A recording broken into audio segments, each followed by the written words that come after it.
दोस्तों नमस्ते। आज हम BEd second year 7th paper से मध्यकालीन या मुस्लिम शिक्षा के उद्देश्य, विशेषताओं, गुण और दोष के बारे में बात करेंगे। इससे मुस्लिम कालीन जो भी प्रश्न पूछा जाएगा लॉन्ग या शॉर्ट, वो उसे आप सॉल्व आसानी से कर लेंगे। अगर आपने मेरे चैनल को सब्सक्राइब नहीं किया, सब्सक्राइब करें। सब्सक्राइब करने से आप मेरे से जुड़ जाते हैं। तो आइए देखते हैं मुस्लिम शिक्षा के उद्देश्य को। इसमें था ज्ञान का प्रसार करना, इस्लाम धर्म का प्रचार, मुस्लिम श्रेष्ठता का स्थापना, मुस्लिम संस्कृति का प्रचार, चरित्र का निर्माण, धार्मिकता का समावेश, सांसारिक ऐश्वर्य की प्राप्ति, विशिष्ट नैतिकता का समावेश। तो ज्ञान का जो प्रसार करना था उसे देखें जरा। मुस्लिम शिक्षा का प्रथम उद्देश्य इस्लाम धर्म के अनुयायियों में ज्ञान का प्रसार करना था, क्योंकि मोहम्मद साहब ने ज्ञान को ही मुक्ति का साधन बताया था। अब इस्लाम धर्म का प्रसार को देखेंगे। इस्लाम धर्म का प्रसार, मुसलमान अपने धर्म का विस्तार करना अपना पवित्र कर्तव्य मानते हैं। इसके लिए एक विधि शिक्षा के द्वारा भी धर्म फैलाने का काम किया गया था। अब है मुस्लिम श्रेष्ठता की स्थापना। मुस्लिम श्रेष्ठता की स्थापना के लिए मुस्लिम शिक्षा का अंतिम उद्देश्य हिंदुओं को मुस्लिम सभ्यता और संस्कृति से प्रभावित करके भारत में मुस्लिम श्रेष्ठता को स्थापित करना था। अकबर ने अपनी इसी शिक्षा नीति का निर्माण किया और मुख्य रूप से इसी उद्देश्य से किया था। उसके बाद है मुस्लिम संस्कृति का प्रचार। मुस्लिम शिक्षा का तीसरा उद्देश्य मुस्लिम संस्कृति का प्रचार करना था। भारत में हिंदुओं और मुसलमानों की संस्कृति में विषमता थी। इस विषमता का अंत करने के लिए शिक्षा का माध्यम बनाया और उनका विश्वास था कि वे शिक्षा के द्वारा अपने धर्म को अवलंबी बना लेंगे। अब चरित्र का निर्माण को देखें। मदरसों, मकतबों में छात्रों को अच्छी आदतों और उनका चरित्र निर्माण करने के लिए शिक्षकों द्वारा निरंतर प्रयास किया जाता था। धार्मिकता का समावेश, शिक्षा के द्वारा वे मुसलमानों में धार्मिकता का समावेश करना होता था। मुख्य उद्देश्य जो था धार्मिकता का समावेश करना। सांसारिक ऐश्वर्य की प्राप्ति, मुस्लिम धर्म में पुनर्जन्म नहीं है, अतः वे सांसारिक सभी प्रकार के सुखों एवं ऐश्वर्यों का उपभोग करना सिखाता है। उसके बाद है विशिष्ट नैतिकता का समावेश। मुस्लिम शिक्षा से इस्लाम के सिद्धांतों के अनुसार विशिष्ट नैतिकता का समावेश करना था। उसके बाद है मुस्लिम शिक्षा की विशेषताओं को हम देखेंगे।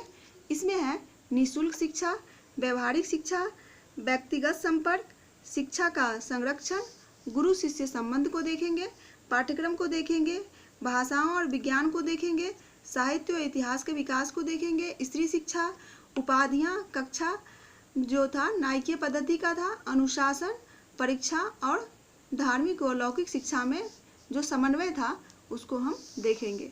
अब निःशुल्क जो शिक्षा दी जाती थी उसको देखें।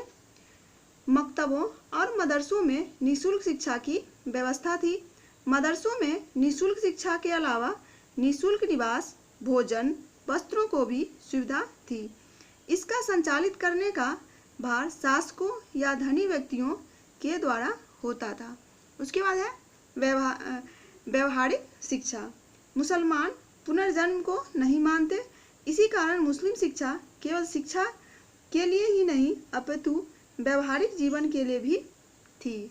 उसके बाद है व्यक्तिगत संपर्क। शिक्षा एक व्यक्तिगत प्रक्रिया माना जाता था, जिसके कारण शिक्षक को अपने छात्र के साथ रहना पड़ता ताकि शिक्षक निरंतर छात्र के प्रतिभा, कुशलता, योग्यता की वृद्धि करते रहे। उसके बाद है शिक्षा का संरक्षण। संपूर्ण मुस्लिम राज्य में शिक्षा को राज्य का संरक्षण प्राप्त था। सभी मुस्लिम शासकों ने मकतबों, मदरसों की स्थापना करके शिक्षा के प्रति अपने प्रेम और उदारता का परिचय दिया था। गुरु शिष्य के संबंध को देखें जरा। गुरु शिष्य का संबंध कैसा था? औरंगजेब ने भरे दरबार में अपने गुरु मुल्ला शाह सलेह को अपमान किया। कुछ और अपवाद को छोड़ दिया जाए तो गुरु शिष्य का संबंध मधुर था। छात्र गुरु के प्रति विनम्र, भक्तिपूर्ण, गुरु की आज्ञा का पालन करना अपना परम कर्तव्य समझते थे। उसके बाद है पाठ्यक्रम की विशेषताओं को देखें। पाठ्यक्रम जो था धर्म प्रधान था, लेकिन बाद में अकबर ने उसमें जीवनोपयोगी विषय शामिल कराए। प्राथमिक शिक्षा फारसी और उच्च शिक्षा जो थी वह अरबी में दी जाती थी। उसके बाद है भाषा और विज्ञान को प्रोत्साहन। मुस्लिम शासक जो था उसकी राजभाषा फारसी थी, अतः इस भाषा में विद्वानों को राजपदों के लिए बहुत मांग थी। विज्ञान वेत्ताओं की भी मांग थी। इसके कारण मुस्लिम युग में फारसी भाषा और विज्ञानों की जो शिक्षा की में जो लक्ष्य निर्धारित किया गया था कि जो राज दरबार में विद्वानों की जरूरत है उसके लिए जो है विज्ञान और भाषाओं को प्रोत्साहन दिया जाए। उसके बाद है साहित्य व इतिहास का विकास को देखेंगे। अनेक मुस्लिम शासक विद्या प्रेमी और विद्वानों के संरक्षक थे। मुस्लिम युग में नीति, दर्शन आदि विषयों पर साहित्य का निर्माण हुआ और रामायण, महाभारत आदि हिंदू ग्रंथों का फारसी में अनुवाद किया गया। इसके बाद है स्त्री शिक्षा को जरा देखें। पर्दा प्रथा के कारण मुस्लिम काल में पर्दा प्रथा के कारण स्त्री शिक्षा को अधिक महत्व नहीं दिया गया था। उसके बाद है उपाधियाँ। मुस्लिम काल में शिक्षा समाप्ति के बाद फालिक, आलिम, काबिल आदि की उपाधि से नवाजा जाता था। कक्षा जो था वह नायकीय पद्धति का था। कुछ नायक या अग्रिम छात्र शिक्षकों की शिक्षण कार्य जो होता था उसमें सहायता करने के लिए नायकीय पद्धति को अपनाया गया था। मॉनिटरिंग, जिसको मॉनिटर बना दिया जाता है कक्षा में किसी एक विद्यार्थी को, तो इस तरह से था। उसके बाद अनुशासन और दंड को देखेंगे। शिक्षण कार्य में छात्र जो था वह अनुशासित थे और उदंड छात्रों को कठोर दंड दिया जाता था। उसके बाद परीक्षाएं मुस्लिम काल में आजकल जैसी कोई परीक्षाएं नहीं थी। छात्र को ज्ञान प्राप्त करने के बाद अगली कक्षा में भेज दिया जाता था। उसके बाद धार्मिक लौकिक शिक्षा में समन्वय को देखेंगे कि धार्मिक और लौकिक शिक्षा में किस तरह का समन्वय था। मकतबों में छात्रों को कुरान की आयतें कंठस्थ कराने के साथ साथ उनकी अंकगणित, बातचीत करने का ढंग, पत्र लेखन, जीवनोपयोगी विषयों का अध्ययन कराया जाता था। मदरसों में छात्रों को नियमित कुरान का अध्ययन करना पड़ता था। इसके साथ ही भूगोल, इतिहास, अर्थशास्त्र, तर्कशास्त्र आदि विषयों की शिक्षा भी दी जाती थी। इस तरह से शिक्षा के दोनों स्तरों धार्मिक और लौकिक विषयों का समावेश था। अब जो मुस्लिम शिक्षा का गुण है उसको देखेंगे। मुस्लिम शिक्षा के गुण में गुरु शिष्य के संबंध, निःशुल्क शिक्षा, चरित्र निर्माण, व्यक्तिगत संपर्क, पाठ्यक्रम, इतिहास लेखन का चलन, धार्मिक व लौकिक शिक्षा का समन्वय को देखेंगे। गुरु शिष्य को संबंध को देख लें। कुछ अपवाद को छोड़ दिया जाए तो गुरु शिष्य का संबंध मधुर तथा दोनों अपने अपने कर्तव्यों के प्रति उत्तरदायी थे। उसके बाद है निःशुल्क शिक्षा। मुस्लिम जिस काल में प्राथमिक और उच्च दोनों स्तरों पर निःशुल्क शिक्षा दी जाती थी। प्राथमिक और जो उच्चतर शिक्षा था उसमें दोनों में निःशुल्क शिक्षा दी जाती थी। इससे क्या होता था, गरीब बच्चे भी शिक्षा ग्रहण कर पाते थे। चरित्र निर्माण, धार्मिक प्रबलता के कारण चरित्र निर्माण पर अधिक बल दिया जाता था। चरित्र निर्माण प्रमुखता से देखा जाता था। उसके बाद व्यक्तिगत संपर्क। अधिकांश मदरसों में शिक्षक और छात्र साथ साथ रहते, जिससे वे व्यक्तिगत संपर्क में रहते।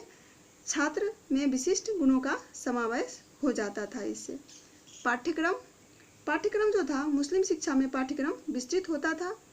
इतिहास लेखन को देखें जरा। इतिहास लेखन का चलन जो था वह मुस्लिम काल में हुआ। इतिहास लेखन का शौक सम्राट तक को था, जिससे इतिहास की प्रामाणिकता दृष्टिगोचर होती है।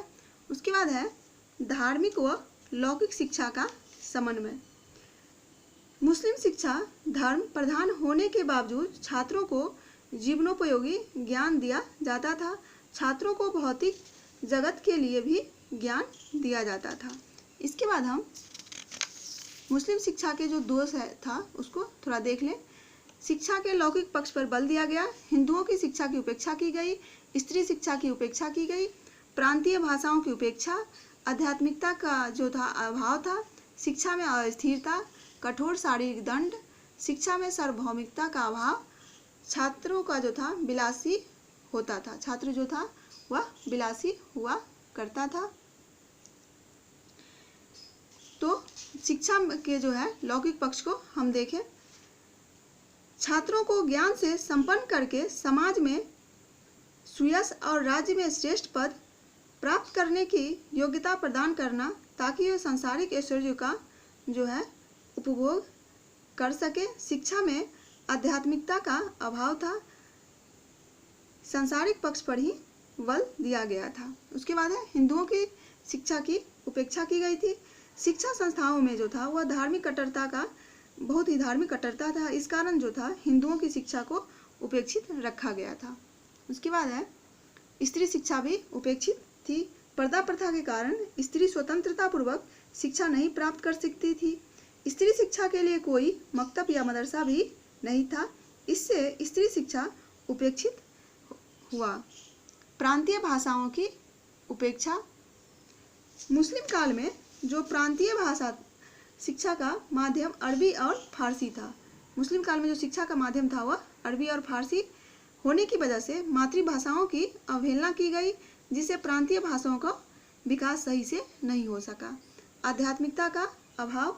शिक्षा में जो था आध्यात्मिक पक्ष का उपेक्षा था। शिक्षा में आध्यात्मिक पक्ष की उपेक्षा की गई। हालांकि कुरान का अध्यापन नियमित कराया जाता था, लेकिन इसका एकमात्र उद्देश्य धार्मिक भावना का समावेश था, न कि आध्यात्मिकता का विकास करना। शिक्षा में अस्थिरता था। शिक्षा व्यवस्था शासक या धनिक वर्ग से चलता था। इसके लिए कोई शिक्षा विभाग गठन नहीं होने की वजह से शिक्षा में अस्थिरता का अभाव था। कठोर शारीरिक दंड। छात्रों को जो था कठोर शारीरिक दंड दिया जाता था। छात्रों को पाठ याद नहीं होने पर या अन्य अपराध करने पर बेत, कोड़े, घूसे, लात, थप्पड़ आदि से शारीरिक दंड दिया जाता था। छात्र तो भय के कारण पढ़ना भी छोड़ देते थे। उसके बाद है शिक्षा में सार्वभौमिकता का अभाव। सामान्य व्यक्तियों के बालकों के लिए शिक्षा प्राप्त करने का कोई साधन नहीं था। छात्रों को विलासी होना। मुस्लिम शिक्षा आध्यात्मिकता को नहीं होने की वजह से छात्रों को आराम और विलास प्रिय होने में कोई बाधा नहीं डालती, जिससे छात्र जो था वह विलास प्रिय होते चले जाता था। आध्यात्मिकता का अभाव था, इससे छात्र जो था विलास प्रिय था। धन्यवाद। आप मेरे चैनल को सब्सक्राइब करें, शेयर करें, लाइक करें। ये जो अभी आपने देखा है, इससे आप शॉर्ट और लॉन्ग दोनों क्वेश्चन को हल कर सकते हैं।